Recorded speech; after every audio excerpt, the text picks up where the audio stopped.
Shabbat Shalom. Shalom. Shabbat, Shabbat, Shabbat, Shabbat, Shalom. Shalom. Shabbat, Shalom. Shabbat, Shabbat, Shabbat, Shalom. Shabbat, Shabbat, Shalom. Shabbat, Shabbat, Shalom. Shabbat, Shalom. Shalom.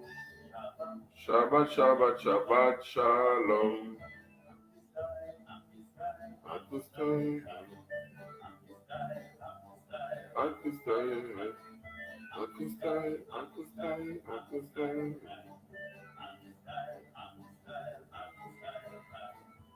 Shabbat Shabbat Shalom, mon frère, depuis l'Afrique du Sud. Comme tu es la première personne à entrer à l'émission, cette année, tu seras le premier, tu seras champion dans tout ce que tu feras. Que l'Éternel te bénisse davantage.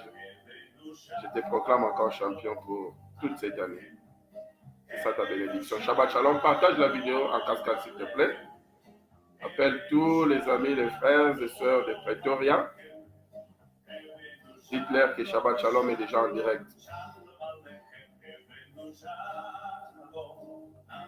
Shabbat Shalom, ma sœur depuis le Canada, que l'Éternel vous bénisse davantage, ainsi que toute la famille. Nous vous aimons bien, Shabbat Shalom.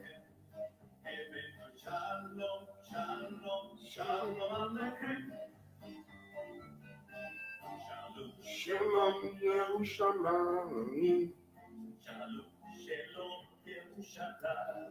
Aimons la vidéo, partageons la vidéo s'il vous plaît.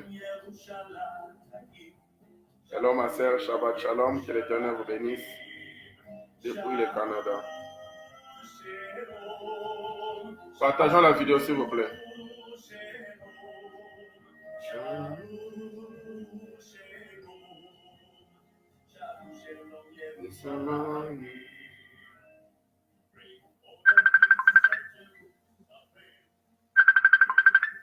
N'appelons pas s'il vous plaît, s'il vous plaît, s'il vous plaît, n'appelons pas.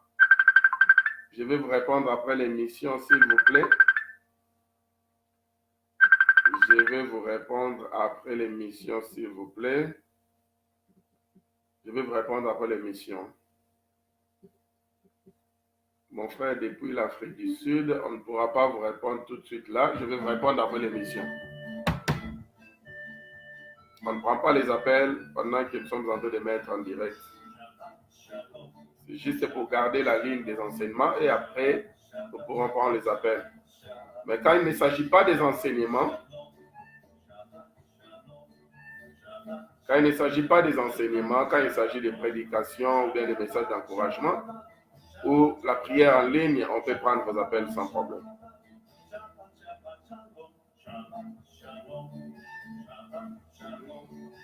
Partageons la vidéo s'il vous plaît.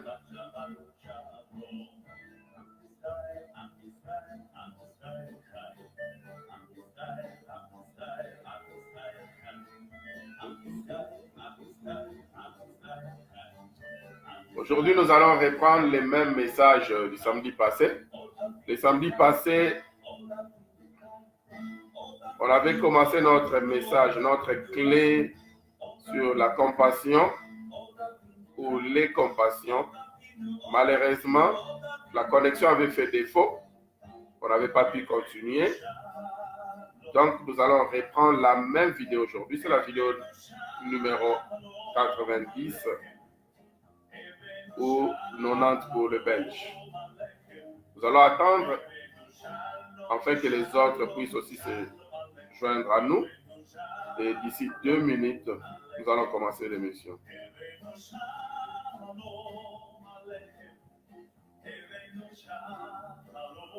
Il y a des gens qui commentent en chinois. C'est pas, j'ai partagé avec un groupe de Chinois sans pourtant le savoir.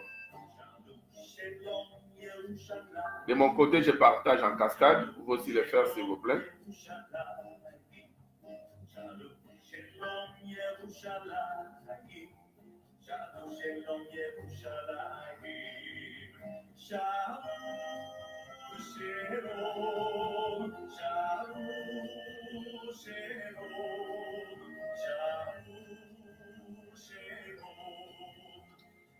Et si vous connaissez aussi d'autres groupes, vous pouvez toujours nous suggérer.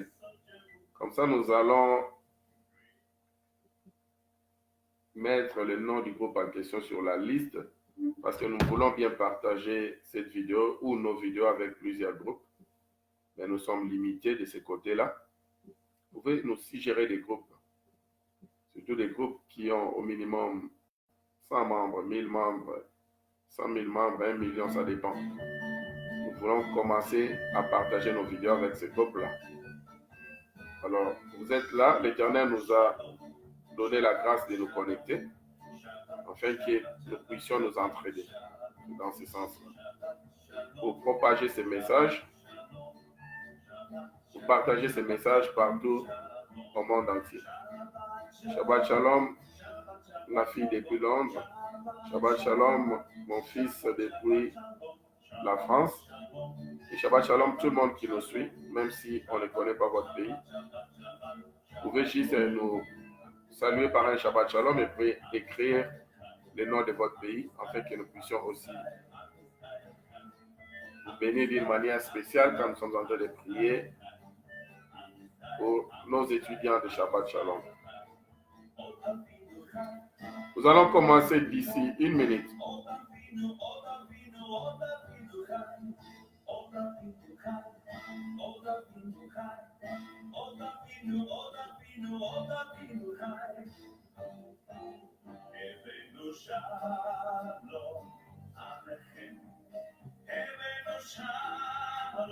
Alors là, il y a des groupes que je ne connais qui sont en train de commenter parce que je partage en désordre.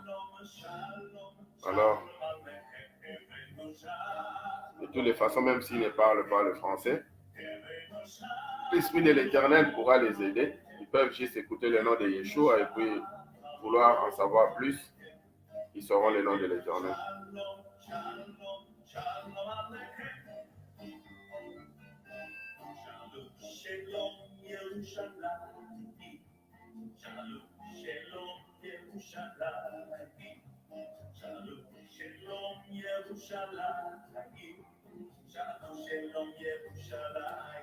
Je disais aujourd'hui, nous allons parler sur les compassions.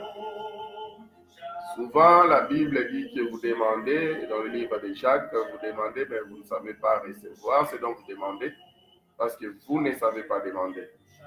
Alors, comme nous sommes en train toujours de parcourir notre sous-thème,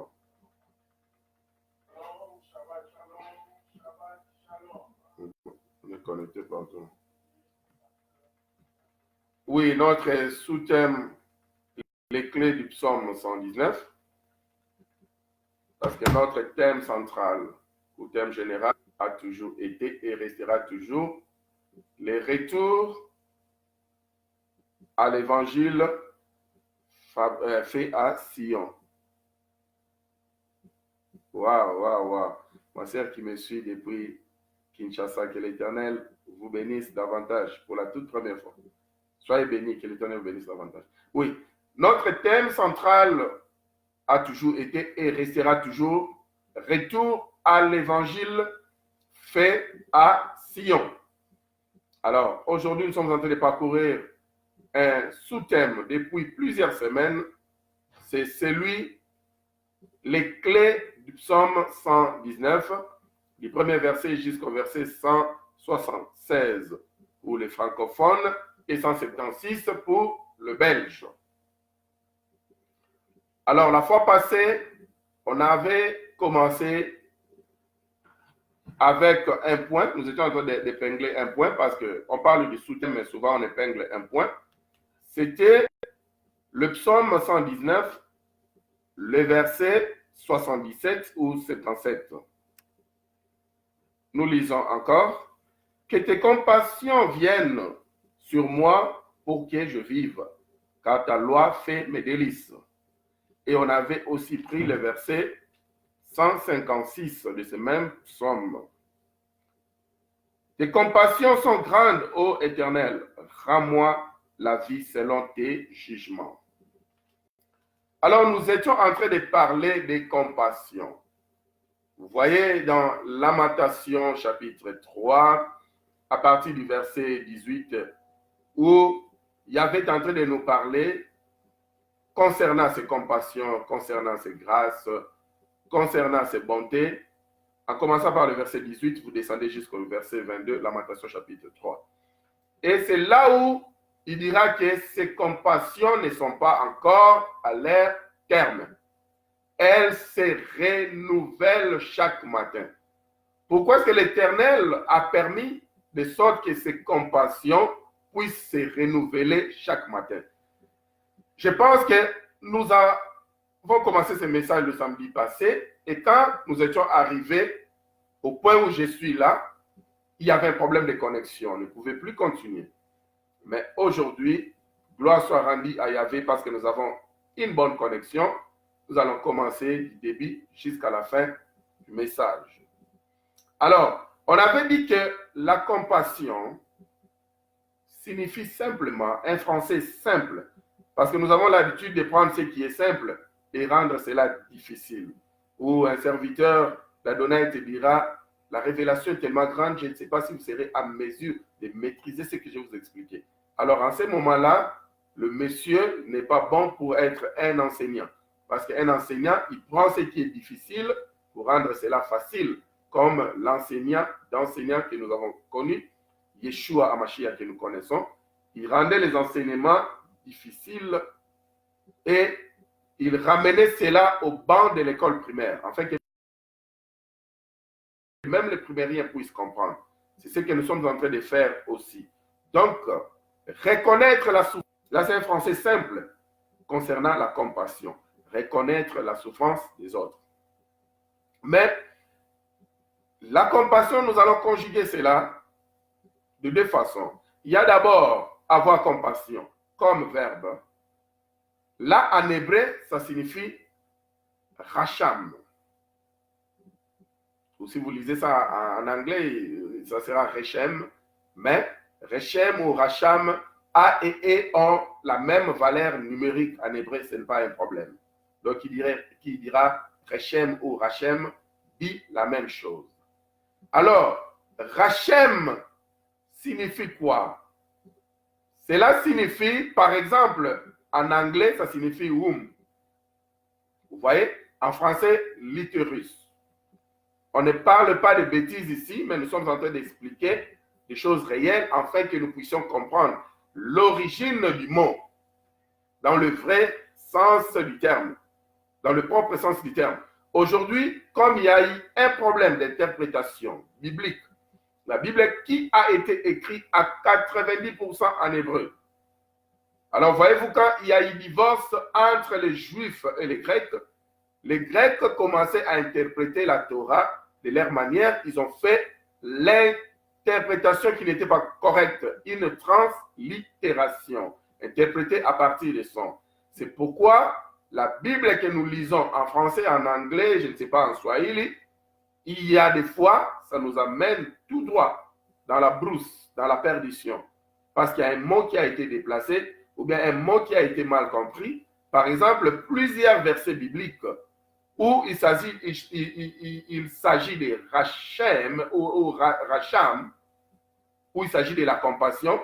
Vous verrez dans la version, par exemple, Louis II ou Darby, ils vont écrire la grâce, vous voyez, ou la bonté. Or, la grâce, la bonté, la compassion, ce sont des mots qui sont différents.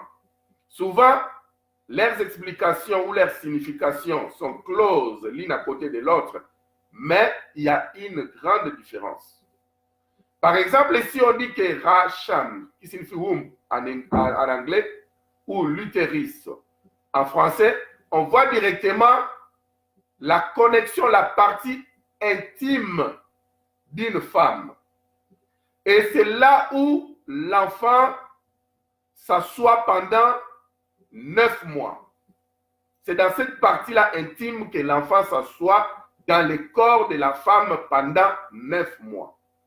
Alors, il y a déjà une connexion d'une vie, d'une mère et son fils ou sa fille ou son enfant en aimant.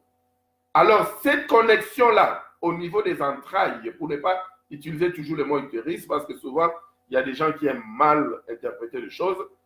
Vous connaissez que womb signifie utérus en français, mais utilisons plus les entrailles. Vous connaissez de quoi nous sommes en train de parler. Au niveau déjà des entrailles, il y a une connexion entre la mère et son enfant pendant 9 mois. C'est comme ça que quand cet enfant-là naît, la maman a toujours compassion de son enfant. Cela signifie quoi? Ce n'est pas seulement quelque chose à voir avec avoir pitié de quelque chose ou avoir un sentiment quelconque concernant quelqu'un, mais c'est plus que ça. C'est quelque chose qui est difficile à définir par des mots parce que cela se trouve au niveau de ses entrailles. Un lien maternel, un lien au niveau de sa partie la plus importante ou bien la partie d'intimité de sa vie. Le lien provient de là. Alors, c'est comme ça que ce mot-là, compassion, est défini en hébreu.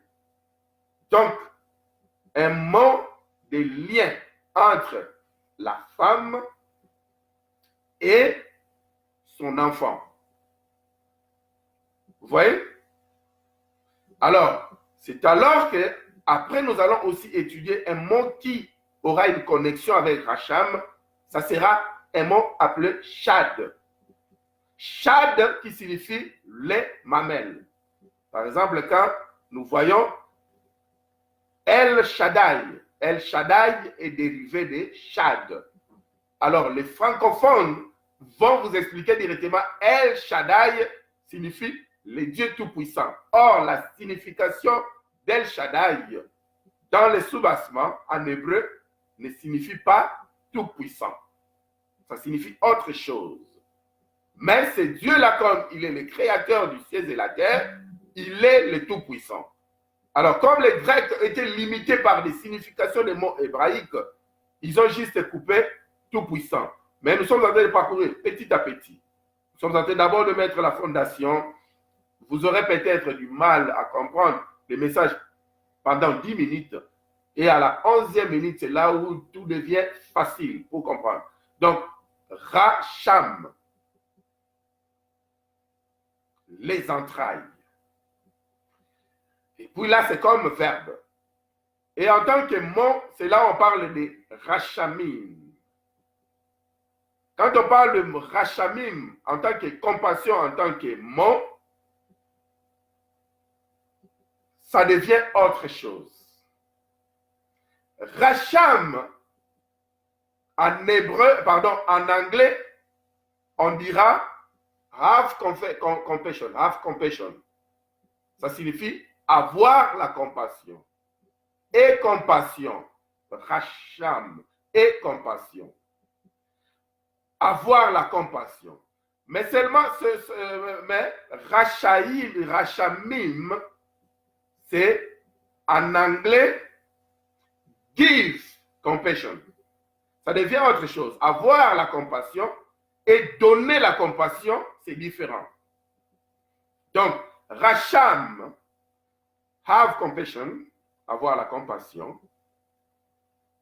Je ne donne pas un cours d'anglais ici, mais ça vaut la peine que je dise ça en anglais parce qu'en français, ce n'est pas bien expliqué. C'est pourquoi je donne ça en anglais, j'interprète ça encore. Et give compassion, donner la compassion, c'est autre chose. Vous savez, beaucoup de gens ont les racham, ils ont la compassion, mais ils n'ont pas les rachamim, ils ne donnent pas la compassion. C'est là où je disais, allons mollo petit à petit pour comprendre la différence entre compassion et d'autres mots comme grâce, bonté et autres. Alors, qu'est-ce qui fait que l'Éternel puisse renouveler ses compassions chaque jour, afin que l'humanité vive? Parce que les jours où l'Éternel ne va pas renouveler ses compassions, ça sera un seul jour. Et ce jour-là, ça sera le jour où la grande trompette va sonner. Ce sera la fin du monde.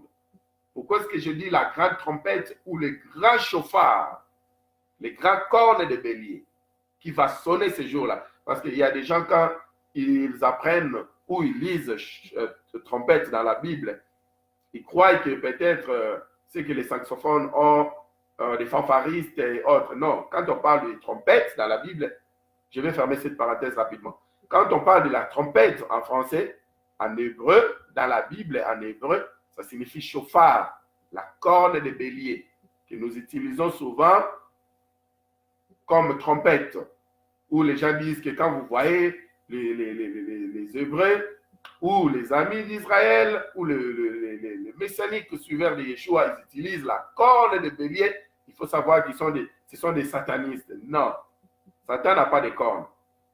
Satan est l'ange, il est appelé l'ange de lumière, mais il fausse lumière. Il est beau, il est belle, il prend toutes ces formes-là, il n'a pas de cornes. La corne de bélier, c'est ce qu'on appelle,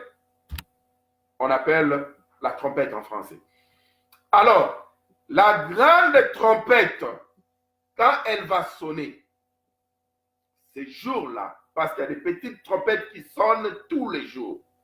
À tout moment, quand quelqu'un quitte le monde, c'est sa petite trompette qui a sonné. En 2011, la petite trompette avait sonné, mon père avait quitté le monde. Vous voyez? Pendant mon rêve, pendant que je ne comprenais pas, avant qu'on puisse m'annoncer la nouvelle, pendant mon rêve, il y a une petite trompette qui sonnait. Une petite trompette sonnait. Je ne comprenais pas. Et quand la trompette sonnait, à peine j'avais une vision. Je ne vous épargne les détails. Mais quand je me suis réveillé de la vision en question, ou du rêve en question, j'ai reçu un appel, c'était la mort de mon père. C'est là où j'avais compris que avant que quelqu'un quitte ce monde, il faut que cette trompette-là sonne.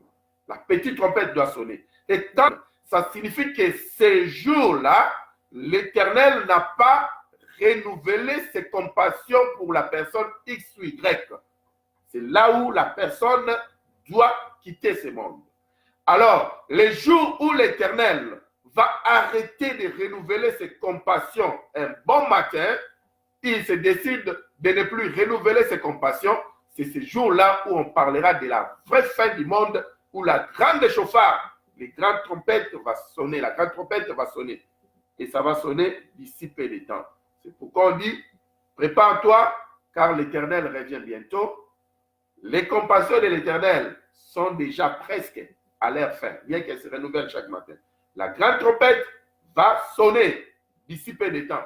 Alors, ayons notre position pour savoir où nous irons. Alors, c'est le seul jour où les bontés de l'Éternel ne seront pas renouvelées, parce que cette trompette-là, le chauffard de l'Éternel, la dernière chauffard sonnera. Mais pour le moment, chaque jour, chaque matin, il renouvelle ses compassions. Alors, pourquoi est-ce qu'il renouvelle ses compassions? Il renouvelle ses compassions parce que il est appelé El Shaddai. Alors, comme il est appelé El Shaddai, c'est l'attribut de Dieu ou Yahvé dans sa forme de maman.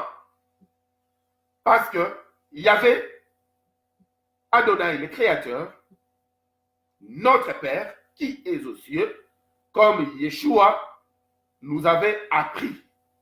Vous voyez, dans la prière de notre Père, il a dit, vous allez dire votre Père. Il n'avait pas dit notre mère. Il avait dit, vous allez dire notre Père qui est aux cieux. C'est pourquoi aujourd'hui, si quelqu'un prie par exemple, dit notre mère qui est aux cieux, la personne qui est à côté d'elle, va sursauter pour dire, mais toi là, tu es en train de blasphémer ou quoi? Mais c'est juste parce que nous ne connaissons pas tous les attributs d'Adonai dans le sens, dans le vrai sens en profondeur en hébreu. Alors, comme on avait dit El Shaddai, au début on avait dit Shad, signifie le mamelle.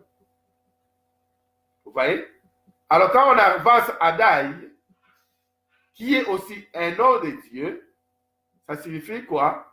Ça signifie le Dieu qui nourrit au travers ses mamelles. Alors, quand Yahvé nourrit au travers ses mamelles, ça signifie qu'il prend soin de l'humanité en tant que mère. Il y a des positions où Yahvé travaille en tant que père. Il y a des positions où Yahvé travaille en tant que mère. Il y a des positions où Yahvé travaille en tant que combattant, l'Éternel des armées, le Lord of Hosts. Il y a des fois, l'Éternel travaille en tant que médecin. Il y a des fois, l'Éternel travaille en tant que pourvoyeur. Mais quand il travaille en tant que Shad, il a des mamelles pour prendre soin de ses enfants. Et l'Esprit du Saint, à plusieurs reprises dans la Bible, a fait le travail comme une femme qui couvre ses enfants. Par exemple, dans Genèse, seulement au chapitre 1, quand on voit que le monde était vraiment rempli de ténèbres et était sans forme, et le monde était dans le chaos, l'Esprit de l'Éternel couvrait le monde. C'est comme ça que c'est écrit en hébreu. Alors, le mot hébraïque est souvent lié avec des dessins, est souvent lié avec des animations, est souvent lié avec une forme parlante. Alors, les mots liés ou le dessin lié, c'est comme une poule qui couvre ses œufs. C'est comme une poule qui couvre ses enfants. Donc, il faisait cette action-là en tant que maman pour couvrir l'humanité et puis pour donner la lumière à l'humanité. Depuis Genèse chapitre 1. Quand nous voyons par exemple Ésaïe 49, le verset 15, où l'Éternel est en train de nous poser une question. Est-ce qu'une femme peut-elle arriver sur le point d'oublier son enfant? Et puis, lui-même, il répond, dit, non. Même si c'est le cas, si ça arrivait qu'une femme oubliait ses enfants, moi, l'Éternel, Israël, je ne t'oublierai pas. Il parle en tant qu'El Shaddai. Donc, il dit, une bonne mère sur cette terre des hommes ne peut jamais oublier ses enfants. C'est pourquoi une bonne mère sur cette terre des hommes, quand vous voulez l'arracher ses enfants, elle va accepter de mourir avant de l'arracher ses enfants. Elle ne vous laisse pas ses enfants. Même si vous avez toutes les armes du monde entre vos mains, une bonne maman, je souligne bien, je pèse bien mes mots, une bonne maman, je ne parle pas une maman, je dis une bonne maman qui garde ses enfants pendant par exemple la guerre, au temps de la guerre. Vous voulez ravir ses enfants, vous allez d'abord la tuer. Sinon, ça sera impossible. C'est pourquoi la femme, même quand elle lui reste un dernier mot à dire sur cette terre des hommes, son mot, c'est toujours la protection, la couverture de ses enfants. Et c'est comme ça, moi qui avais des poules, j'avais un poulailler, je comprends quand une poule est en train de couvrir ses œufs ou en train de couvrir ses enfants. Comment la poule devient furieuse. Comment elle ne te laisse pas le temps de toucher à ses œufs ou de toucher à ses enfants. Elle devient très agressive. C'est toi qui la nourris, c'est toi qui fais tout. Mais quand elle couvre ses enfants, dès que tu t'approches, elle commence. Elle lance des cris pour t'intimider. Et c'est comme ça que l'Esprit de l'Éternel couvrait l'humanité au départ.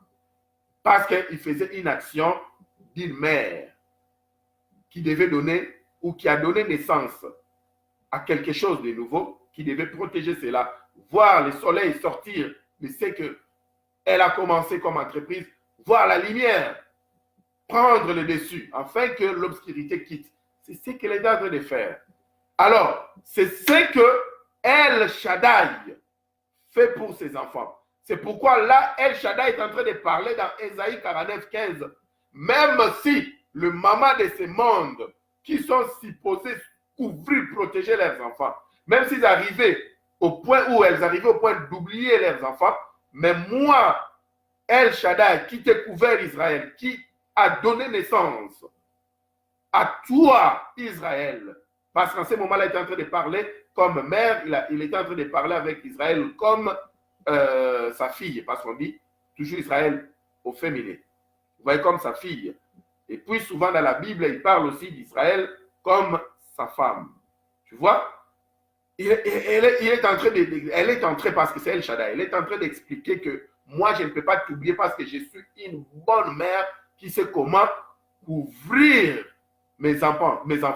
Parce que pourquoi? J'ai cette compassion en moi. La compassion que j'ai, c'est au niveau de mes entrailles. J'ai le racham. Tu vois, tu es lié à moi au niveau même de mes entrailles.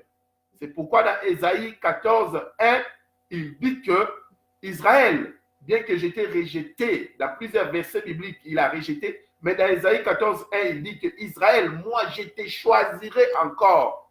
Pourquoi? Parce qu'une mère, même si son enfant devient bandit, une mère ne peut pas abandonner son enfant. Pourquoi? À cause des racham, à cause de ces liens-là qu'ils ont au niveau déjà de leurs entrailles. Vous savez que la femme, l'homme ne donne que la sémence. C'est fini. Mais c'est la femme qui reçoit cette sémence-là et elle va travailler pendant 9 mois pour couvrir l'enfant, pour protéger l'enfant, pour porter l'enfant, souffrir comme il faut. Si vous voyez les statistiques partout au monde entier, ça démontre que les papas, ils peuvent facilement laisser la maison et puis partir. Ils peuvent facilement laisser leurs enfants et puis partir. Pourquoi? Parce qu'avec le papa, on ne parle pas des racham. Vous voyez? On ne parle pas de cette compassion-là qui est déjà liée comme lien avec le fils, avec leur enfant. Il y a un lien sur le plan où la sémence provient du père. C'est cette sémence-là qui donne ces liens-là. Et ce lien-là deviendra de plus en plus fort si le papa et l'enfant vivent ensemble.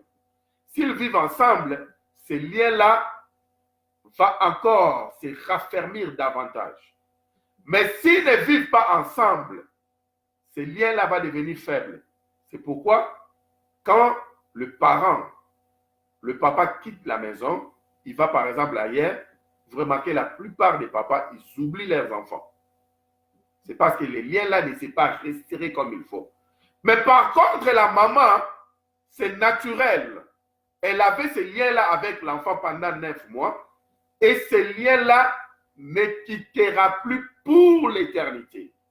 Vous savez, même en matière d'amitié, si pendant 9 mois, vous avez un frère ou une sœur, pendant 9 mois, vous avez habité ensemble dans une même maison et que vous vous voyez tous les jours, vous partagez la même nourriture, vous êtes en train de boire dans le même gobelet, comme diront les Congolais, ou la même coupe, vous êtes en train de manger dans la même assiette, partagez vos habits tout ensemble pendant 9 mois, 9 mois solides. Je vous dis que cette amitié ne finira plus jamais. Même si vous avez des problèmes. Bon, comme nous sommes des humains, avec les humains, on dit jamais, on ne peut jamais dire jamais. Il y a des fois où ça casse. Mais cependant, il y aura toujours un petit lien qui restera. Vous n'allez jamais oublier ça dans votre mémoire. Alors, à plus forte raison maintenant, avec la maman, c'est 24 heures sur 24 pendant 9 mois. Le lien est tellement resserré parce que l'enfant ne se nourrit que de ce que la maman mange, de ce que la maman boit. Alors, tellement que ce lien-là est tellement renfermé, c'est ça maintenant la compassion qu'on appelle racham, liée avec les entrailles. Et cette mère-là ne peut pas oublier son enfant, même si son enfant devient bandit. Ça signifie quoi? Si elle apprend que son enfant est allé casser ailleurs, il est allé se bagarrer, son enfant est en prison, la première des choses qu'elle fait, elle cherche à aller sauver la vie de son enfant. Parfois même, vous êtes en train de lui donner des explications de ce que son enfant a fait. Elle s'en fout parce qu'elle, son problème, c'est protéger son enfant. Vous voyez? C'est protéger son enfant, pas autre chose. C'est les racham qui fait ça. Alors, le papa, quand l'enfant, tout va bien, il fait la fierté du papa. Mais si le papa apprend que l'enfant est devenu bandit, il commence à voler, d'abord on l'a mis en prison. Dès que vous venez informer le papa, il dit, on a coupé cet enfant-là combien d'années en prison? 5 ans. Il dit, mais ils peuvent même ajouter 10 ans. Parce que cet enfant ici, j'en ai marre avec cet enfant. À la place de 5 ans, tapez les mêmes 10 ans qui restent là-bas. Parce qu'il me casse la tête. Pourquoi? Parce qu'il n'y a pas les racham entre le papa et les enfants. Vous voyez? Il n'y a pas ça. Have compassion. Avoir la compassion. Ce n'est pas vraiment lié entre le papa et l'enfant. Mais c'est un lien fort entre la maman et l'enfant. Alors, quand la maman ira en prison, ou bien pour chercher son fils pour le faire sortir des troubles, la maman ne s'attend pas, ou bien elle n'attend pas qu'au préalable, que son fils puisse lui demander pardon avant de faire l'action. Elle ne s'attend pas à ça. Juste, elle reconnaît la souffrance de l'autre. Elle reconnaît la souffrance de son fils, de sa fille. Comme elle reconnaît ça, elle veut à tout prix la faire sortir de cette souffrance-là. Sans pour autant qu'au préalable, que cet enfant-là lui demande pardon. C'est ça le racham.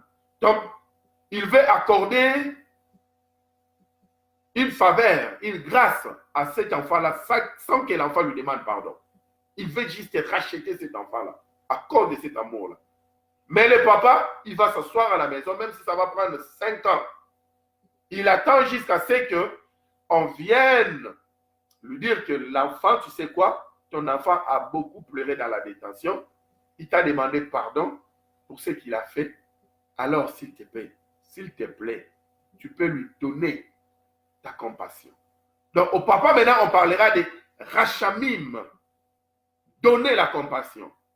Parce que comme les racham, avoir la compassion, les papas, généralement, le pourcentage n'est pas aussi fort. Mais si le papa grandit avec cet enfant, si l'enfant grandit avec le papa, c'est ce que je vous ai dit, le pourcentage ne fait que croître. Mais que cet enfant-là vive toujours dans la droiture. Si l'enfant commence maintenant à créer des problèmes, ça casse. Il y a maintenant un pont qui se crée.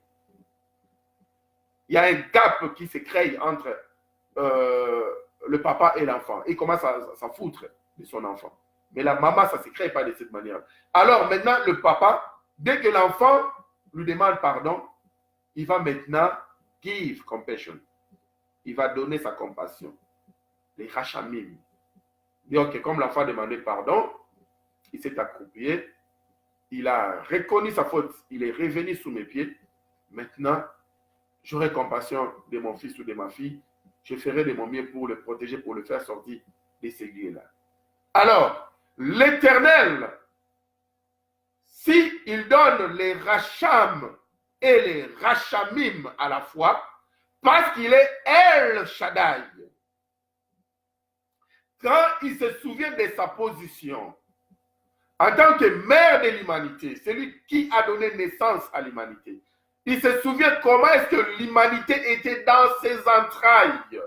C'est comme ça que la Bible dit que nous avons été déjà prédestinés avant même la fondation de ce monde, parce que nous étions dans les entrailles de l'Éternel. Moi, j'ai toujours dit, quand je finirai ma mission au monde, je repartirai chez moi. Ça signifie, je repartirai dans les entrailles de mon Père. C'est là où je vais les connaître encore davantage.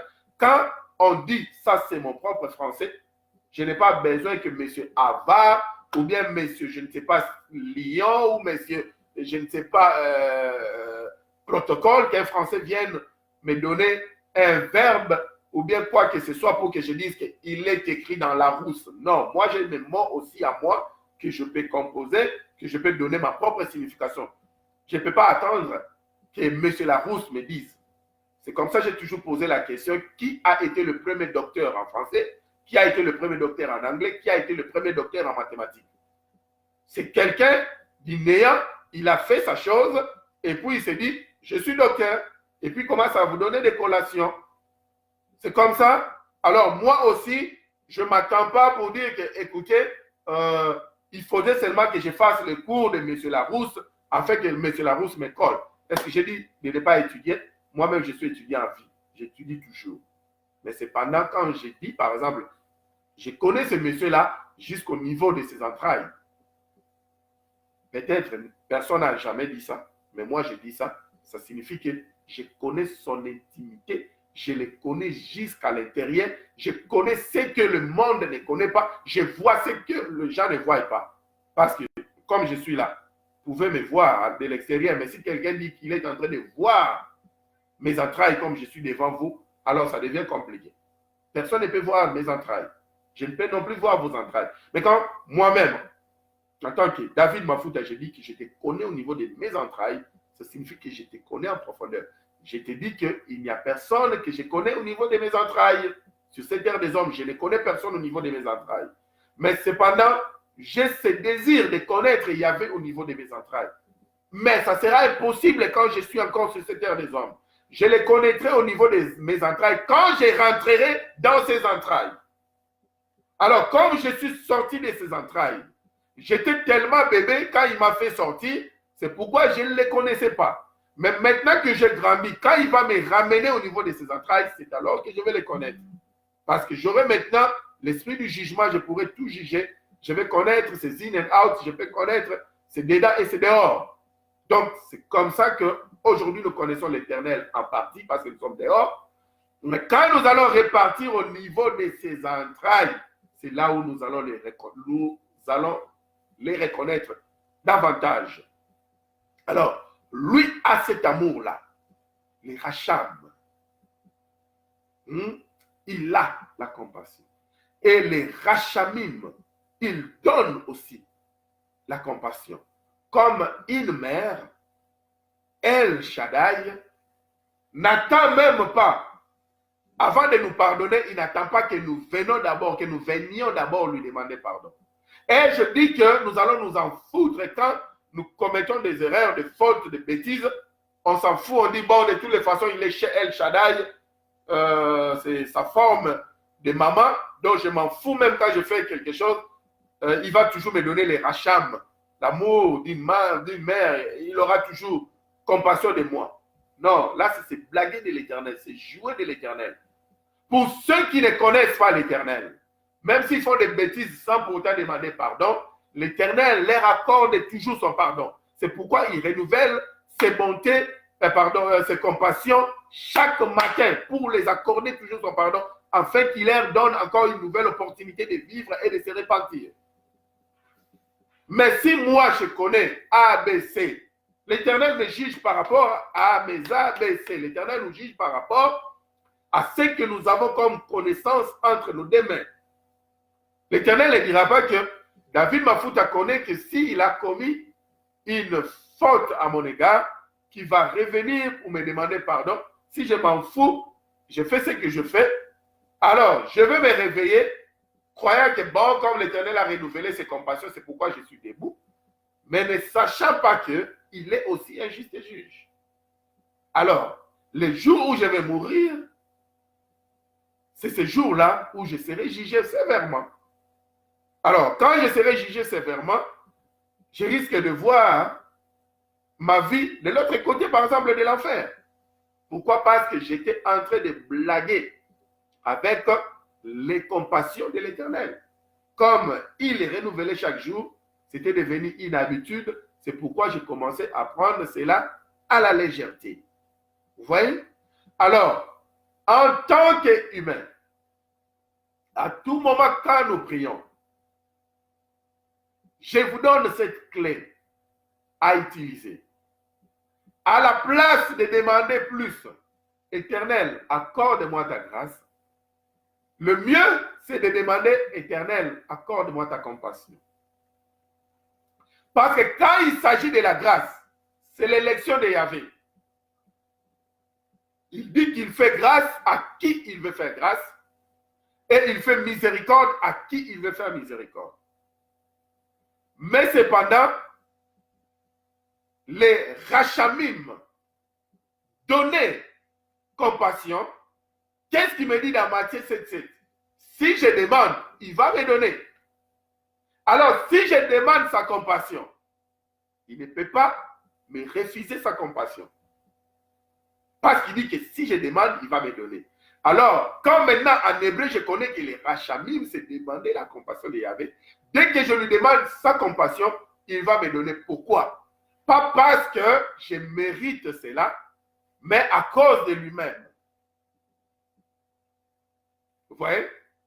Donc, il y a des choses que l'Éternel te donne à cause de lui-même, pas parce que tu mérites cela. Je vais m'expliquer. Si aujourd'hui, par exemple, mon fils vient, c'est la rentrée scolaire, le 4 septembre, par exemple, c'est la rentrée scolaire, le 4 septembre, et ce même matin du 4 septembre, mon fils, il vient faire quelque chose que je n'ai pas aimé. Il fait un dégât terrible que je n'ai pas aimé. Alors, est-ce que, dirais-je que je ne vais pas aller payer ses frais scolaires parce qu'il a fait X, Y? Non. Je vais payer ses frais scolaires à cause de moi-même, pas à cause de lui. Parce que si je le punis, il va rester à la maison, il ne va pas aller à l'école, il va encore faire des bêtises davantage.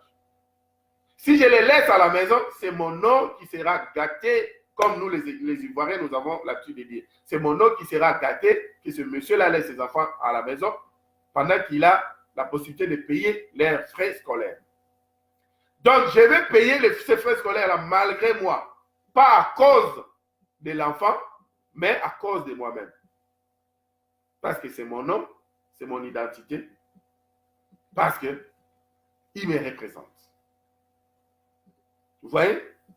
L'enfant qui a fait quelque chose que je n'ai pas aimé en tant que maman, je vais donner la nourriture à cet enfant, pas parce qu'il mérite, mais c'est à cause de moi-même. Parce que si je ne lui donne pas la nourriture, l'enfant risque de tomber malade. Donc, bien que l'enfant fait quelque chose que je n'ai pas aimé, mais à cause de moi-même, je ne vais pas le punir au-delà de la punition. Alors, c'est comme ça que l'Éternel, quand il donne ses compassions, c'est à cause de lui-même. Nous sommes ses enfants. Comme El Shaddai, une bonne maman, il va nous donner sa compassion. Nous avons demandé sa compassion. Il a dit, si vous demandez, je vous donnerai. Il va nous donner sa compassion. Donc ça signifie qu'il va nous donner quelque chose que nous ne méritons pas à cause de lui-même. Est-ce que je suis en train de dire que c'est de cette manière-là que vous allez piéger l'Éternel? De cette manière-là que nous allons piéger l'Éternel? Non, il connaît toutes choses. Si nous allons nous aventurer pour venir chaque fois demander sa compassion, il nous aura un jour au tournant. Il est comme ça. On va croire que nous sommes en train de jouer avec lui. C'est comme quelqu'un qui se dit, bon, je vais me lever comme ça, je vais aller voler ce soir, et puis quand je vais revenir, je vais demander pardon à l'Éternel parce qu'il est compatissant, rempli de bonté, de toutes les façons, il renouvelle ses bontés chaque jour. Alors quand je pars pour voler, ce n'est pas facile. Comme mon frère a l'habitude de dire, qui est aussi mon père spirituel, il dit, vous savez, vivre la vie des péchés, ce n'est pas une vie facile. Il y a beaucoup de sacrifices qu'il faut faire pour vivre la vie des péchés. Alors, vaut mieux faire ces sacrifices-là pour vivre une vie correcte et être béni de la part de l'Éternel. Par exemple, un voleur, il y a des calculs qu'il faut faire. Il y a les mathématiques qui vont surgir parce qu'il faut calculer à quelle heure il faudra aller là-bas, à quelle heure ils vont dormir. C'est sa tête qui va déjà chauffer. Il y a la géographie, les cours de géographie qui vont intervenir. Ok, sa maison est au coin de la montagne. Alors, au cas où il y a un problème, comment est-ce que nous allons courir? Parce que de l'autre côté, il y a la station de la police. Donc, il y a des études géographiques qu'il faut faire. Il y a des études historiques qu'il faut faire. Ah, ce monsieur-là, on a appris que la fois passée, quand il avait attrapé des volets, il les avait fusillés. Il y a les voleurs sont très intelligents. Ils ont des études qu'ils ont fait qui n'ont rien à voir avec l'école, mais leurs propres études, ils sont aussi diplômés en ça. Alors, pendant ces études-là, l'Esprit de l'Éternel ne te laisse pas à l'aise. Il dit toujours, ne fais pas ça. Ne fais pas ça. Ne fais pas ça. Alors toi, tu te dis, je m'en fous. Il est compatissant, miséricordieux. Tu fais ça. Et puis tu viens. Quand tu finis maintenant de voler, tu viens. Ô Seigneur, Tout-Puissant, Créateur, compatissant, miséricorde. Là, c'est se blaguer de l'Éternel. Là, c'est se moquer de l'Esprit de l'Éternel. Un péché impardonnable, c'est moquer de l'Esprit de l'Éternel. Parce que beaucoup de gens ne savent pas, nous ne savons pas, quand on dit que le péché impardonnable, c'est quand on se moque de l'Esprit de l'Éternel. Quand il se met au rendez-vous, il vous dit que non, ne faites pas ça, mais vous dites que je vais faire ça parce que toi, tu es rempli de compassion. Vous voyez, c'est le seul péché qui ne pardonne pas. Ça fait longtemps que j'ai étudié ça. Je pense que c'était Matthieu 12, 31. Si j'ai bonne mémoire, je vais chercher ça pendant quelques secondes, sinon on va sauter pour ne pas tourner en rond. Où est-ce que je suis en train de chercher Matthieu avec ma petite Bible? Matthieu 12, 31. Oui, c'est pourquoi je vous dis, tout péché et tout blasphème sera pardonné aux hommes, mais le blasphème contre l'Esprit ne sera point pardonné. Vous voyez? C'est prendre ce que l'Esprit vous dit que c'est la sainteté. Mais vous prenez ça, vous mettez la saleté à l'intérieur des gré et des forces parce que vous savez que vous allez vous repentir après parce que cet esprit-là est rempli de compassion, de misère. Vous savez que mon pasteur ici, c'est un homme d'Adonai. Mais tu pars le publier dans des réseaux sociaux pour dire que ce monsieur ici, il est ami de Satan. Il faut même vous enfuir loin de lui, il est ami de Satan. Beaucoup des âmes vont fuir loin de l'esprit de l'Éternel qui est en train de travailler au travers de ces pasteurs-là pour les sauver. Alors, vous savez que ce que vous faites est faux, mais vous le faites ça pour nuire à quelqu'un. Vous êtes en train de nuire à l'esprit de l'Éternel. Vous êtes en train de vous moquer de l'esprit de l'Éternel. Ce péché ne sera pas pardonnable. Tous les prédicateurs vont donner les explications comme il faut. C'est ce que nous aussi, nous donnons comme explication avec la compréhension, la petite compréhension que nous aussi nous avons. Vous voyez? Alors, les compassions de l'Éternel se renouvellent. Je fais n'importe quoi parce que l'Éternel va renouveler ses compassions. Non. Je disais, au lieu de demander, toujours dans nos prières, la grâce, c'est un calcul compliqué. C'est lui-même qui fait grâce à qui il veut faire grâce. Demandons plutôt ses compassions. Ces rachamim. Ces rachamim sont là pour tout le monde. Ça signifie que, Seigneur, je reconnais que je ne suis pas digne de recevoir 1, 2, 3. Si on veut parler de la méritocratie, je ne suis pas digne. Mais Seigneur, aie compassion de nous. Combien de gens entre nous, nous avons fait parmi nous, nous avons fait beaucoup de bêtises dans notre vie. Mais aujourd'hui, nous voulons avoir une vie sauve. Non, on ne peut qu'avoir ça en demandant les compassions de l'Éternel. Si par exemple, j'étais voleur toute ma vie, j'ai volé, c'est bien. Le péché signifie quoi? En hébreu, ça signifie offense plus pénalité. Quand j'étais en train de voler, j'étais en train de faire des offenses et ces offenses-là étaient liées avec des pénalités. Même les offenses que les gens voyaient, même quand les gens ne voient pas, mais les offenses sont toujours liées avec des pénalités, même sur le plan spirituel. Parce que c'est le spirituel qui dirige ce monde matériel ou physique. Alors, il y a eu tellement de pénalités. Qu'est-ce qu'on dit au voleur? Un voleur qui reconnaît qu'il a volé, la moindre des choses, c'est quoi? C'est rembourser ce qu'on a volé. Même donner encore davantage. Mais maintenant, ce sont des choses que je ne fais pas. Je me répands. Dans la théologie des remplacements, on m'explique que, tu sais quoi? L'Éternel t'a déjà accordé sa grâce. C'est fini, il faut tout oublier. Même si avant-hier, j'avais volé ces papas-là 10 000 pounds au livre sterling, j'ai encore mes 10 000 livres dans ma poche. Mais le pasteur m'a expliqué, c'est la grâce, tout est renouvelé. C'est la grâce. Donc, ça signifie que je garde mes 10 000 que je fais. Or, en réalité, comme cette offense-là a été liée par des pénalités, pour effacer ces pénalités-là, il faudrait que je réparte pour donner ces 10 000 pounds-là. Comme ça, je suis quitte. Mais si je n'ai plus d'argent, en ce moment-là, je demande à ce que l'Éternel, comme il a déjà payé même ce que j'avais fait, même ce que je n'ai plus, même là où je suis, dans les capacités. Alors, en ce moment-là, l'Éternel, au travers ses compassions, ou bien au travers ses grâces, s'il veut m'accorder sa grâce, il va le faire. Il va me pardonner, tout ça. Bon, alors, comme moi, je suis mal enseigné, je ne connais même pas que péché signifie offense plus pénalité. Je fais n'importe quoi. Alors, ma vie maintenant devient difficile. C'est là où tout ce que je fais dans ma vie, rien n'est réussi.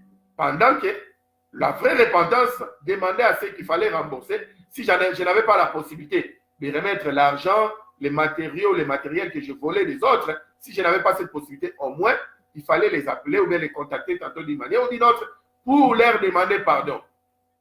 Afin que ces gens-là me libèrent. Si vous ne l'appelez pas, vous allez appeler à la fin de l'émission que je mette ça sur silencieux, je m'excuse. Vous voyez? Il a fallu plutôt que je parte réparer. Même si je n'ai rien, monsieur, tu sais quoi, je t'avais bousillé, j'ai volé 10 000 pounds, 10 000 livres sterling, j'ai volé tes 10 000 livres, mais je n'ai absolument rien. Je ne sais quoi faire. Mais je j'aimerais seulement te dire que, voilà, ton argent que tu avais perdu, c'était moi, pardonne-moi. Si le monsieur dit, voilà, je te pardonne, c'est bon. Bien si le monsieur dit, il faut commencer à payer 5 livres sterling jusqu'à ce que tu finisses. Ce n'est pas un problème dès que vous signez ce contrat-là, que ce soit verbal, c'est bon. Ces pénalités qui étaient liées avec ces offenses-là sont déjà parties. Mais maintenant, nous, comme nous ne sommes pas enseignés, et voilà, nous allons continuer notre vie comme ça. Nous, jadis, qui fûmes de grands voleurs, nous allons maintenant nous retrouver. Et je dis que moi, je suis voleur. Si vous dites que moi, je suis voleur, ce n'est pas un problème. De toutes les façons, chacun avait un problème. L'autre là était un voleur, l'autre là était prostitué, l'autre là, il était fumeur de chanvre, l'autre là, donc, vous pouvez me coller, quoi que ce soit. Moi, ce n'est pas un problème pour moi. Donc, jadis, si je suis un voleur, par exemple, alors, quand je demande les compassions de l'Éternel, parce que dans ma vie, plus rien ne marche. Tout ce que je fais, ça ne fait que sink, comme les anglophones disent. Ça ne fait que se noyer. Tout ce que je fais dans ma vie ne fait que se noyer. Cela signifie qu'il y a un problème. Alors, au lieu de demander la grâce de l'Éternel, parce qu'il peut ou ne pas m'accorder cette grâce-là, ça dépend de son élection. Le mieux pour moi, c'est demander les rachamim de l'Éternel. C'est demander les compassions de l'Éternel. Éternel, je vois que quelque part, il y a des choses qui ne marchent pas dans ma vie. Mes entreprises ne se tiennent pas debout. Ça ne fait que se noyer. Mes entreprises ne font que se noyer. Seigneur, je reconnais que je suis un grand voleur dans ma vie. Peut-être ces gens-là ont dit des paroles de malédiction. Peut-être ça sera des malédictions avec cause, parce que je l'ai volé. Alors, j'ai des comptes à rendre.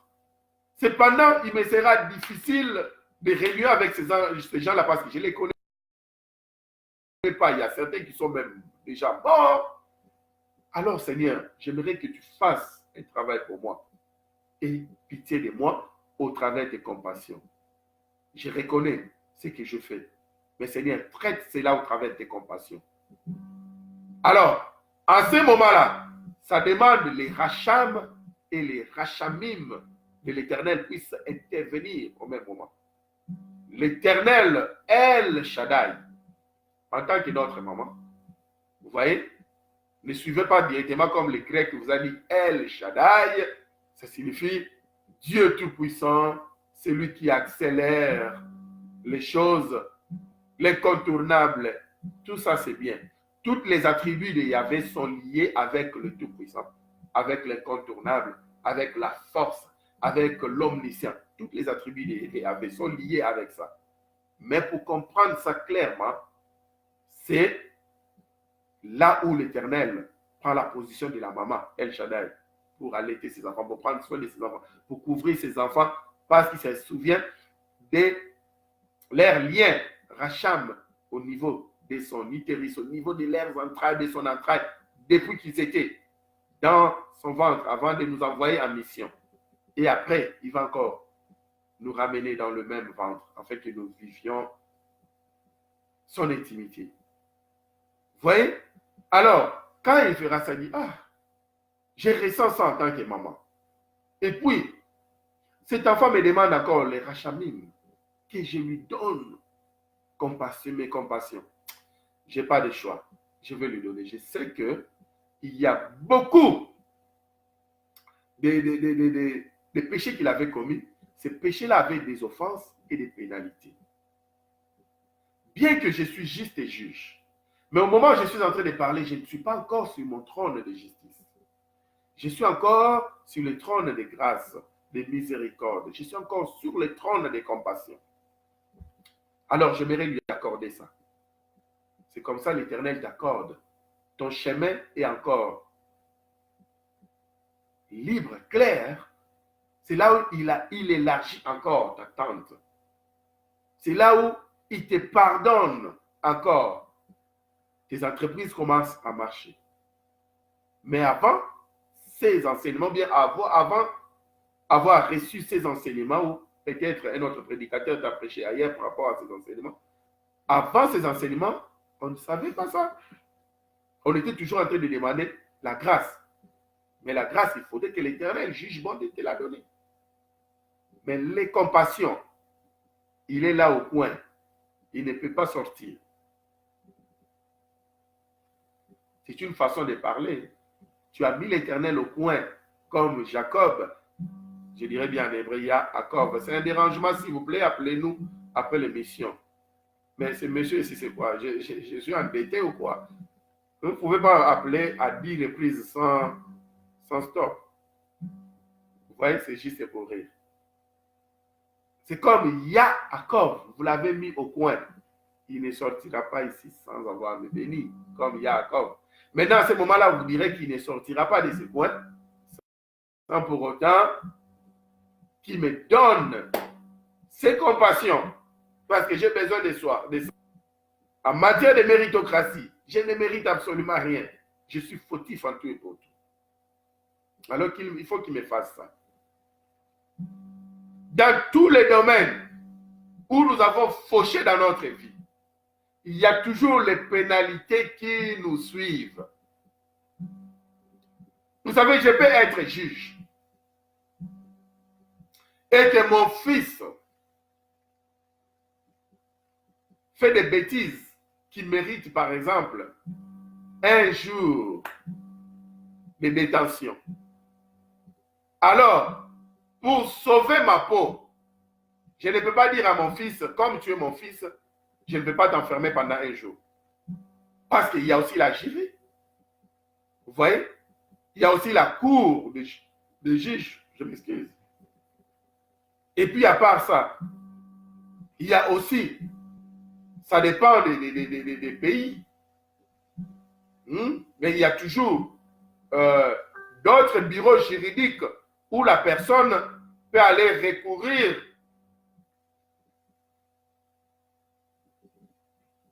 les tribunaux de haute instance et autres, comme ici en Angleterre, on dit High Court. C'est là où la personne peut aller même accuser le juge parce que la personne croit que le juge n'avait pas bien traité son dossier, alors la personne amène le dossier à un autre niveau supérieur, il accuse le juge, il accuse que ce jugement-là n'était pas équitable. Alors dans chaque pays, il y a comme ça des tribunaux différents où on peut escalader ou bien on peut monter de niveau pour aller accuser aussi le juge. Alors moi, en tant que juge, je sais que je suis en train de juger mon fils, mais selon la loi, ça demande qu'il fasse une journée de prison. Je n'ai pas de détention, je n'ai pas de choix. Il fera ça pour sauver ma peau et puis pour être juste et juge. Sinon, je vais tripoter aussi ma position en tant que juge. Parce qu'après, la jury, les autres juges, les magistrats, je ne suis pas doué dans la matière de toutes les façons. Je ne veux pas beaucoup m'attarder, je ne suis pas doué dans la matière.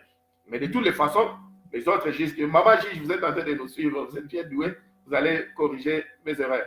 Mais de toutes les façons, il y a des gens à côté qui vont aussi me juger en tant que juge. Alors, si mon jugement n'était pas équitable, c'est alors que moi aussi je vais comparaître devant les autres grands et on risque même de m'arracher mon immunité en tant que juge. voyez, on risque aussi de me mettre de côté. On risque de me suspendre. Parce que je n'ai pas jugé d'une manière équitable. Vous voyez? Alors, l'Éternel, comme il n'est pas encore assis sur son trône de justice, parce qu'il sera assis sur son trône de justice quand la grande trompette, le chauffard, va sonner. Mais pour le moment, il est assis sur son trône de compassion.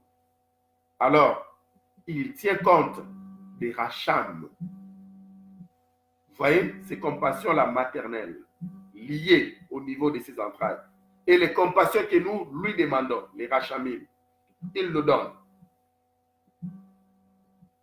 Alors, pour revenir, nous allons clôturer dans 5 minutes. Comme je disais, beaucoup d'entreprises dans notre vie, nous avons fauché. Mais maintenant, nous remarquons que ces entreprises-là, les jours à venir, plus rien ne marche dans notre vie. Les années à venir, plus rien ne marche dans un domaine approprié. Mais si nous regardons ces mêmes domaines-là, je pense que le mieux, c'est de demander les compassions de l'Éternel. Afin que les pénalités qui étaient liées là puissent quitter. Afin que l'Éternel, c'est lui seul qui a le pouvoir d'enlever les pénalités. Moi, en tant que juge, la faute de mon fils, je n'ai pas un pouvoir pour enlever ces pénalités. Il doit peiner, il faut aller un jour en détention parce que je n'ai pas le pouvoir d'enlever ces pénalités. Sinon, je me crée de peine. Mais Yahvé, Adonai, El Shaddai est le seul qui a le pouvoir d'enlever les pénalités au travers de ses compassions. Ok? Malgré ça, j'enlève les pénalités. Et c'est comme ça qu'il a donné aussi ses pouvoirs à ceux qui sont les numéro 1 des nations et les numéro 1 des royaumes. Par exemple, dans une nation, ce que vous apprenez, on dit la grâce présidentielle. Ça signifie quoi? C'est le président lui-même qui juge bon de faire les rachamim, de donner ses compassions.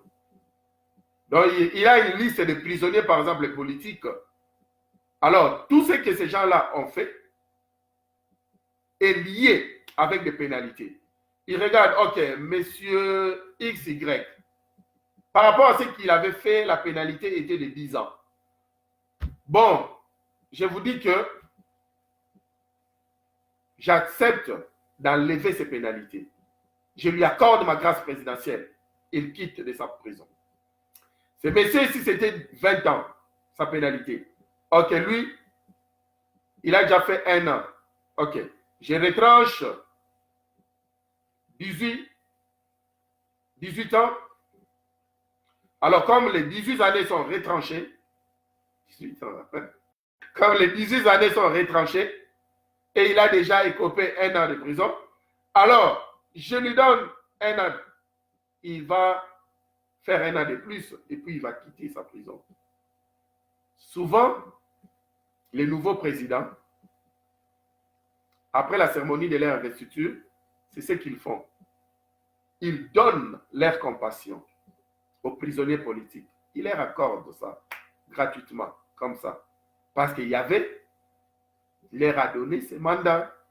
Parce que la constitution de leur pays aussi les a donné ces mandats qu'en tant que président, ils ont ces pouvoirs-là. Alors, sur le plan spirituel, le roi des rois, le président des présidents, le chef des chefs, c'est Yahvé Adonai. Il a le pouvoir, l'autorité d'enlever les pénalités liées aux offenses. C'est comme ça que quand nous lui demandons ses compassions, il a ces pouvoirs-là d'enlever nos pénalités et il nous met sur un chemin aplani. Quelqu'un qui ne pouvait pas maîtriser ses entreprises. Je ne vais pas donner des exemples particuliers parce que ce que j'ai remarqué en tant qu'enseignant, souvent quand on donne des exemples particuliers, ça tombe où, dès que tu sors de l'église, il y a un frère qui te colle au niveau de ta chemise. L'exemple là que tu avais donné, ça me concerne. Pasteur, Je ne veux pas de blagues. Donc, tu as parlé avec ma femme à la maison, et tu as parlé avec mon homme à la maison. Tu es venu donner des exemples. Tu vois? Ça m'est arrivé, quelqu'un ne m'a pas collé comme ça, mais ça m'est arrivé, j'étais en train de prêcher. Alors, j'ai donné l'exemple, c'était dans un pays en Afrique de l'Ouest. J'ai donné l'exemple, j'ai dit que dans la Bible, hein, il y a des mots qui ne sont pas directement écrits dans la Bible, que c'est un péché, mais cependant, avec d'autres versets bibliques, nous pouvons avoir la lumière de comprendre que c'est là un péché. J'ai donné l'exemple. Nulle part dans la Bible, vous allez voir que fumer est un péché. Nulle part. Vous verrez que c'est écrit tu ne fumeras pas, comme commandement, ou comme loi, ou comme précepte. Donc, automatiquement, quand quelqu'un voit que nulle part la Bible interdit de fumer, donc la personne qui fume te dira que fumer, ce n'est pas un péché. Mais maintenant, quand tu parles dans 1 Corinthiens, chapitre 6, le verset 19, tu dis quoi? Lisons ça ensemble.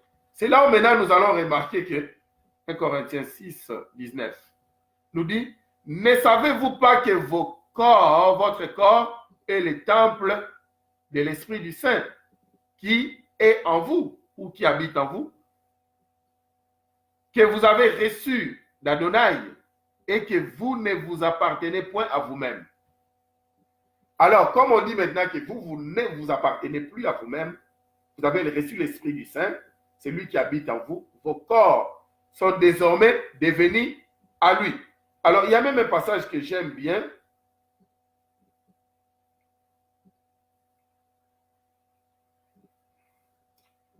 Il y a un passage que j'aime bien ici. Attendez, ne savez-vous pas que vos corps sont des temples de Christ? Prendrai-je dans le temple de Christ pour en faire les membres d'une procédure loin de là? Un passage que j'aime bien ici. S'il vous plaît, attendez. Bon, c'est toujours dans cette optique-là. C'est toujours dans Corinthiens. Comme là, j'ai quand même parlé de corps, vos corps temple de Saint.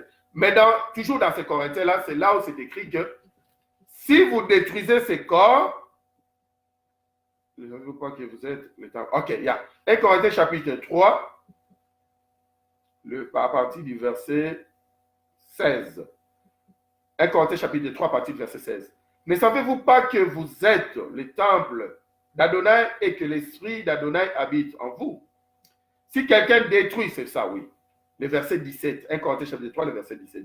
Si quelqu'un détruit le temple d'Adonai, Adonai le détruira, car le temple d'Adonai est saint et c'est ce que vous êtes.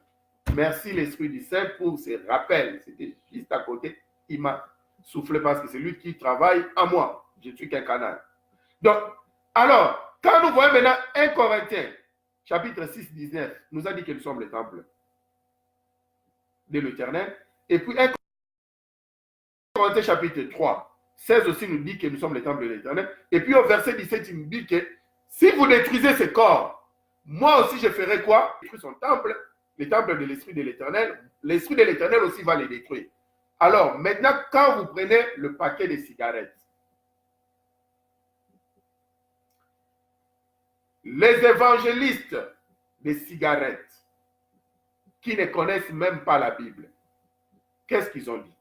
Ils ont écrit que la cigarette détruit votre corps. Ils ont écrit ça dans plusieurs langues. Mais en un mot, ça signifie que eux-mêmes, ils vous interdisent ou ils sont en train de vous informer que la cigarette va détruire votre corps. Alors, j'ai trouvé ça un peu marrant la première fois quand j'ai vu que la cigarette est préjudiciable à votre corps. J'ai dit, mais comment est-ce que ce monsieur ici, ce businessman, il est en train de vendre la cigarette et puis lui-même, il écrit que c'est préjudiciable à votre corps, ça va détruire votre corps. Mais j'ai dit, ce monsieur, il est en train de faire une mauvaise publicité par rapport à son produit. Mais je suis toujours surpris que malgré le businessman, le producteur de cigarettes fait lui-même la mauvaise publicité par rapport à la cigarette, mais la cigarette est vendue plus que tout autre produit que vous pouvez vous imaginer. Les statistiques montrent que l'alcool et la cigarette sont des produits les plus vendus au monde. C'est pourquoi je n'ai plus beaucoup de précisions. Là, je vais être clair avec vous. Moi-même, je n'ai jamais lu les liens en question, mais quelqu'un m'avait dit. Si c'est une information qui est fausse, alors nos excuses parce que je n'aime pas dire quelqu'un m'avait dit. J'aime expérimenter mes enseignements.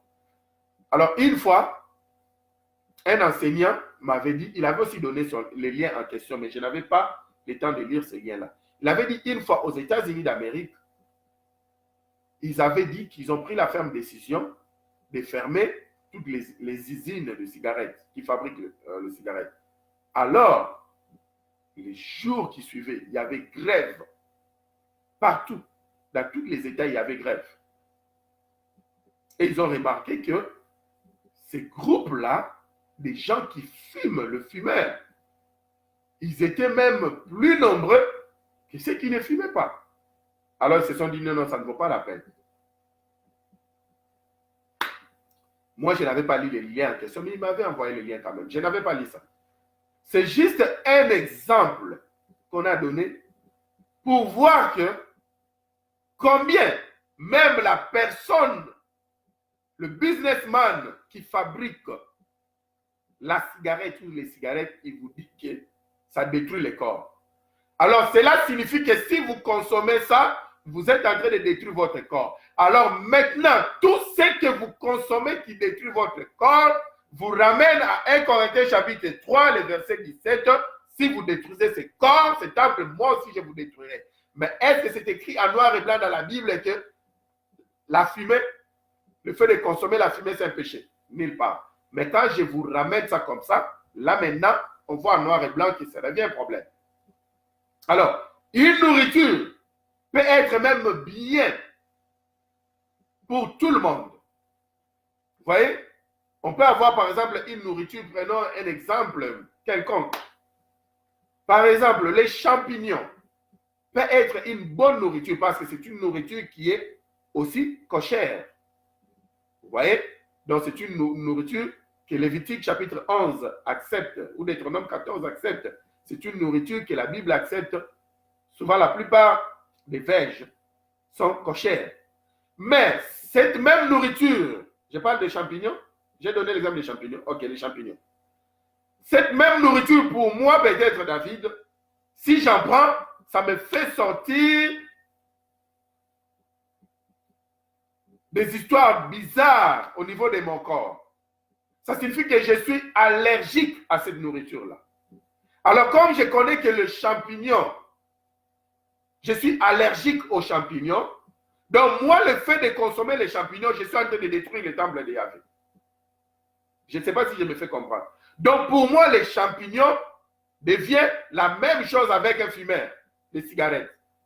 Un fumeur de cigarettes, à tout moment qu'il prend sa cigarette, c'est déjà écrit que ça détruit ton corps. Quand il prend ça, il détruit son corps. Il a un problème.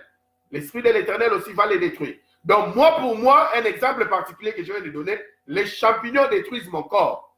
Si j'en consomme, je sais que j'ai un problème avec l'Esprit de l'Éternel. Au moins que l'Esprit de l'Éternel me dise, tu sais quoi?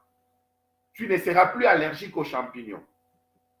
Alors, comme c'est une nourriture qui est cochère, c'est une nourriture acceptée par lui, je vais en consommer et je verrai que ma peau sera saine parce que lui-même, il m'a dit ça. Je ne vais pas donner mon exemple, mais j'avais une nourriture que j'aimais beaucoup quand j'étais enfant. À tout moment, je consommais cette nourriture-là, ça me donnait des allergies au niveau de mon corps. Vous voyez? Alors, si je continue, je suis en train de détruire mon corps. Alors, l'Esprit de l'Éternel me détruit. Mais quand j'ai grandi et que j'avais maintenant la maturité, j'ai demandé à l'Esprit de l'Éternel, j'ai dit, moi, j'aime bien cette nourriture. Et puis, quand je lis dans la Bible, c'est une nourriture que tu as acceptée. Il n'y a pas moyen que tu m'accordes ta grâce pour que je continue à manger cette nourriture sans pourtant que j'ai des problèmes au niveau de ma peau. Il avait accepté ma demande. Après, j'ai commencé à manger cette nourriture, je n'avais plus l'allergie.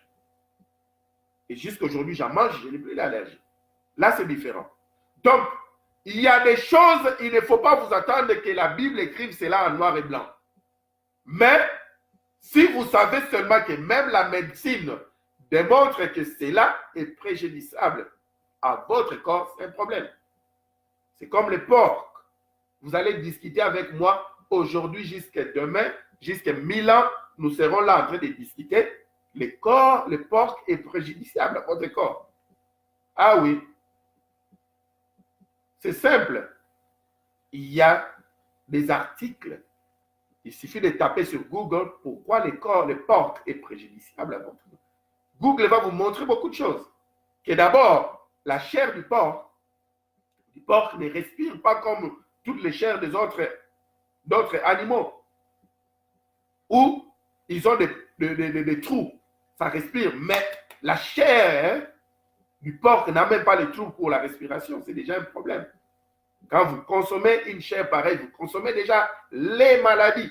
Et ça donne plus de 77 maladies, plus de 77 maladies, le belge.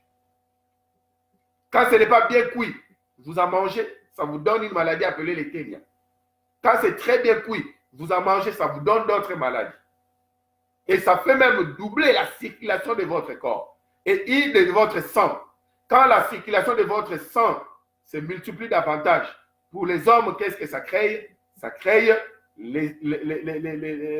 l'impudicité.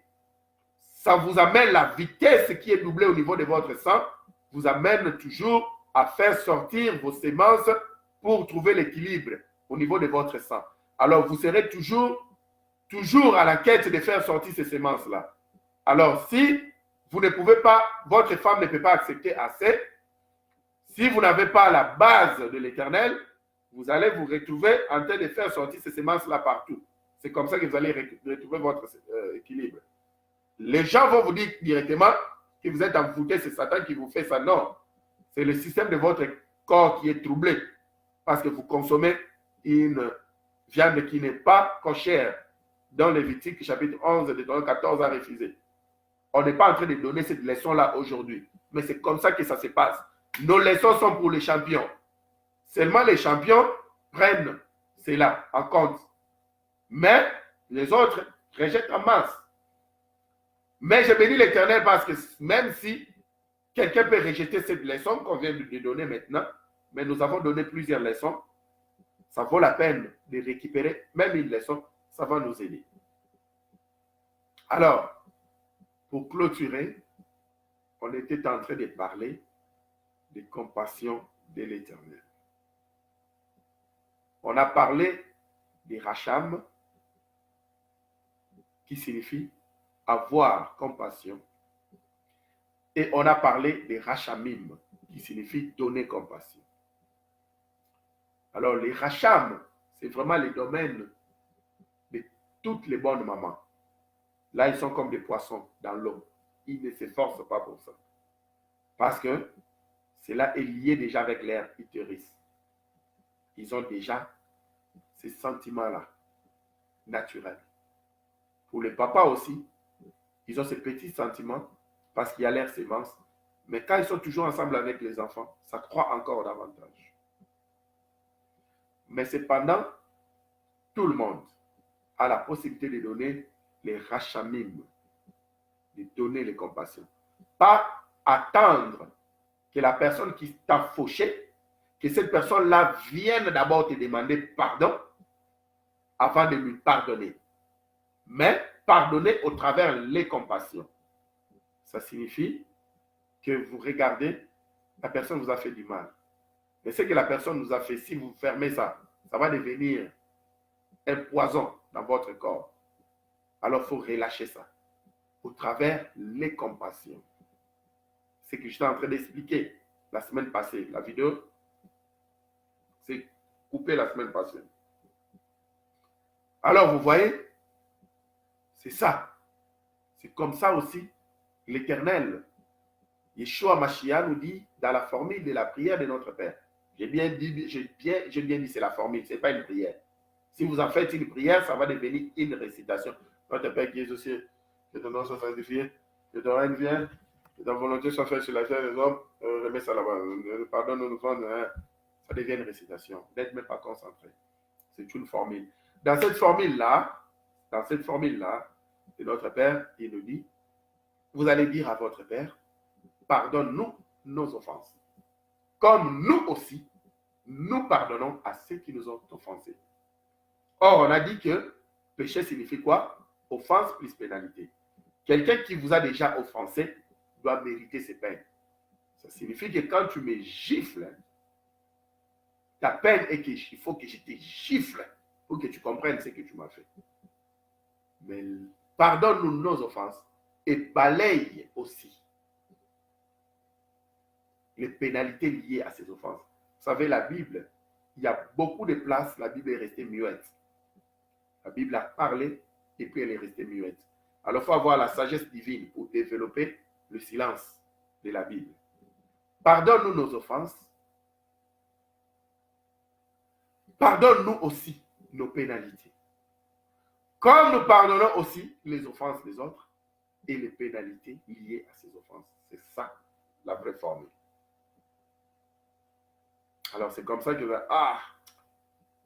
malgré ce que la personne m'a fait, bien que ce monsieur, cette dame n'est pas revenu pour me demander pardon, je laisse tomber, je la libère. Et c'est comme ça que tu continues. Non, il revient ici vous demander pardon. Je ne veux pas vous demander pardon. Alors, en ce moment-là, les compassions de l'Éternel ne sont pas pour toi. Et l'Éternel, même quand tu vas lui demander, c'est Racham ou c'est Rachamim. Je dis bien quand tu vas lui demander les Rachamim, pas les Racham. Quand tu vas lui demander les Rachamim, c'est compassion. Comme toi, tu n'as pas compassion pour les autres, il ne va pas te donner. C'est ça la formule. Alors, nous sommes arrivés à la fin de ces messages. Pour nous, le message a été clair. Mais peut-être pour quelqu'un d'autre, le message n'a pas été à 100% clair. Ou ça a été à 50% clair. Alors, si vous avez toujours des questions qui sont en train de pendre au plafond, vous pouvez toujours nous envoyer des messages par inbox, des questions par inbox, vos questions par inbox. Nous allons vous répondre. Ou vous pouvez nous appeler. Nous allons aussi vous répondre. Wow, beaucoup de gens ont suivi. Que l'Éternel vous bénisse. Vous pouvez nous appeler sur WhatsApp. Notre numéro, c'est les 0044 73 93 94 80 78. Nous allons aussi vous répondre par rapport aux questions qui sont liées à nos enseignements.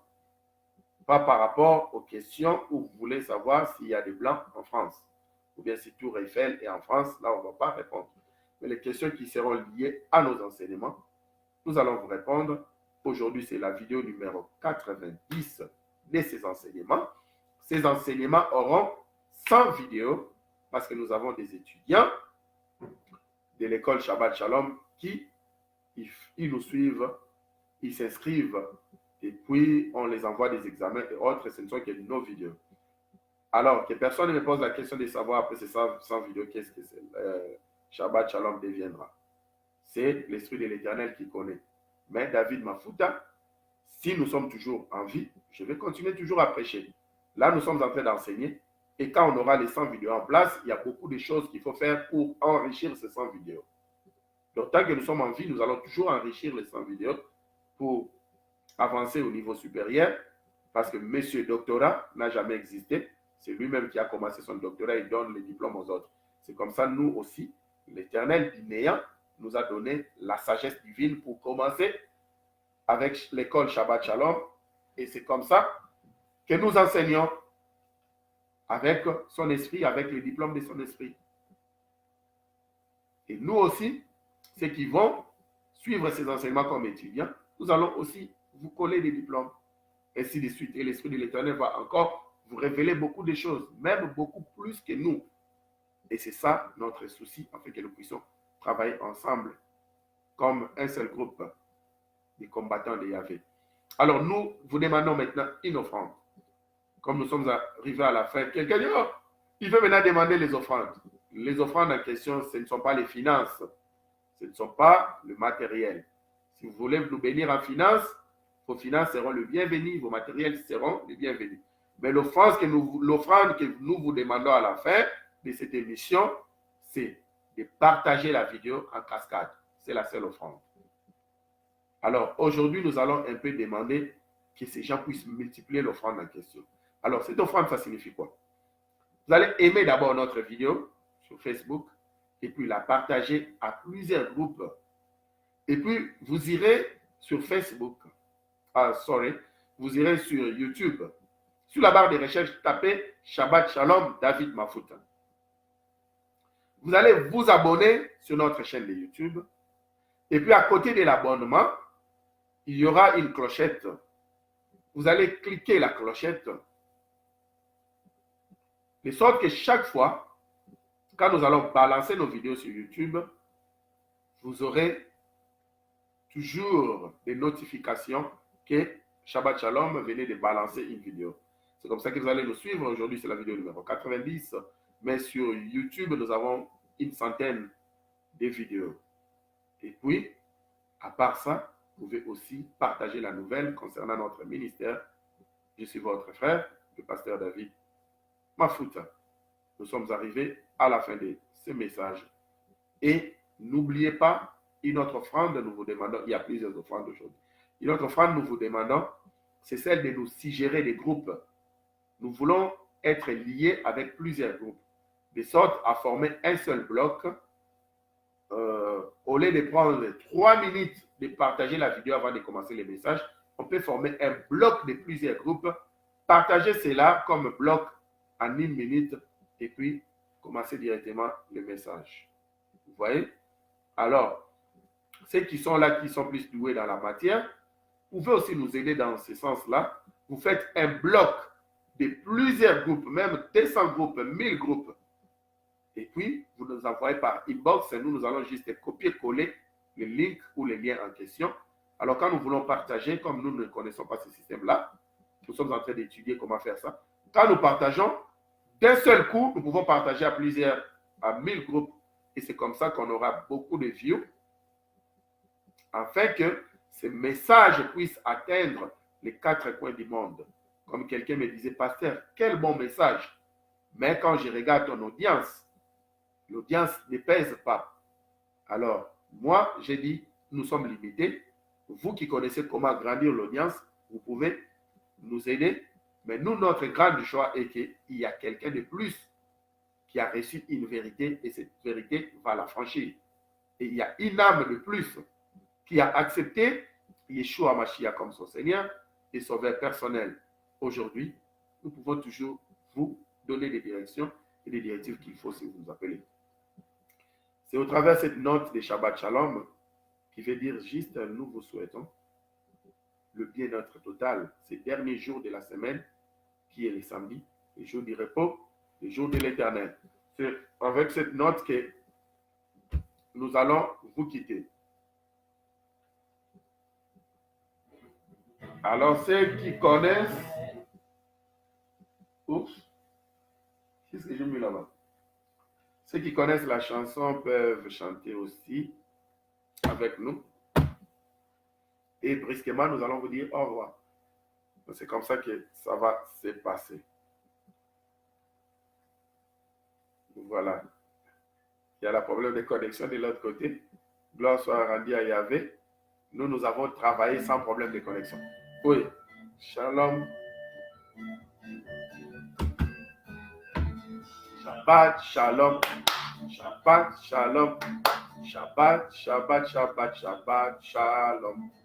Shabbat, shalom. Shabbat, shalom. Shabbat, Shabbat, Shabbat, Shabbat, shalom.